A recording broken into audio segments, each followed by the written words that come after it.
जी दोस्तों नमस्कार, मैं ज्ञानेंद्र झा अपने YouTube चैनल पे आपका स्वागत करता हूँ। आज की बातचीत का शीर्षक है समस्याओं पर नहीं बल्कि लक्ष्य पर ध्यान केंद्रित कीजिए। यह शीर्षक छात्रों के लिए, व्यवसायियों के लिए या दैनिक जिंदगी में काम करने वाले हम सबों के लिए है। ध्यान से सुनिए। समस्याओं पर नहीं बल्कि लक्ष्य पर ध्यान केंद्रित कीजिए। एक छोटी सी कहानी के माध्यम से। किसी गांव में एक बहुत गरीब किसान था। उसका सही से न लालन पालन हुआ, न उसे अच्छी शिक्षा मिली। लेकिन उसको एक बहुत अच्छा सा काम आता था। वह समोसा बहुत अच्छा बनाता था। वह किसान कान से बहरा भी था, सुनता नहीं था, लेकिन इतना शानदार समोसा बनाता था कि खाने वाले उंगलियां चाटते रह जाते थे।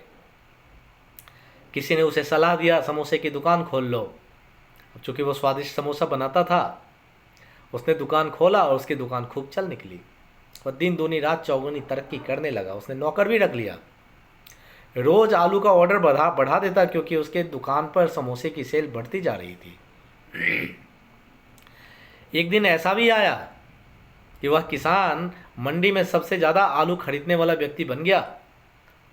वह न तो रेडियो पर खबर सुनता था, न उसके पास टीवी था, न पढ़ा लिखा था, न कभी अखबार में खबरें पढ़ता था। लेकिन वो उस मंडी का सबसे अच्छा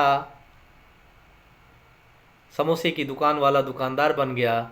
सबसे ज़्यादा आलू का बिजनेस करने वाला, आलू खरीदने वाला दुकानदार बन गया। उसने अपने बेटे को भी उस समोसे के बिजनेस में लगा दिया, जो हॉस्टल में रहकर पढ़ाई कर रहा था। बुला लिया था उसे। उसका बेटा इंटरनेट, मोबाइल, इस सब में लगा रहता था। एक दिन बेटे ने रामू से कहा, उस किसान से कहा कि पिताजी, आजकल टीवी पर और अखबार में सभी जगह यह खबरें फैल रही है, मीडिया में यह खबरें बताई जा रही है कि आर्थिक मंदी आने वाली है। हम जो इतना बोरे का बोरा आलू स्टॉक में रखे रहते हैं, क्यों ना आलू की डिमांड कम कर दिया जाए और इसमें जो पैसे लगते हैं उसको बचा ले।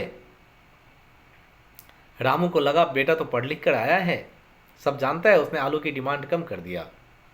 आलू की डिमांड कम कर दिया तो धीरे धीरे समोसे भी बिकने लगे, क्योंकि आलू कम ही आते थे। किसान ने आर्थिक मंदी के डर से आलू की डिमांड और कम कर दिया। जब डिमांड कम आने लगी तो धीरे धीरे किसान की समोसे की चलती हुई दुकान बंद होने के कगार पर आ गई। अब वह किसान अपने बेटे से बोला, बेटा तूने सही कहा था, सचमुच आर्थिक मंदी आने से हमारा धंधा बंद होने के कगार पर पहुंच गया। तो दोस्तों, हम में से भी अधिकांश लोग उसी किसान की तरह हैं, उसी के जैसे हैं। जब हम अपने लक्ष्य पर फोकस करके आगे बढ़ते हैं तो हम सफल होते चले जाते हैं।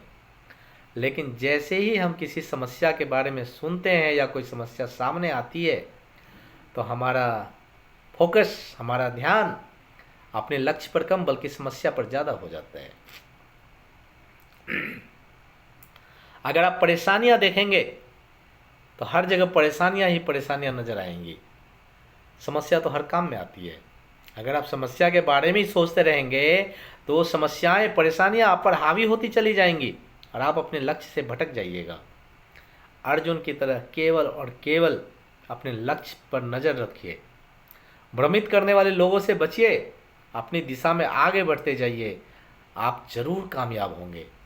धन्यवाद।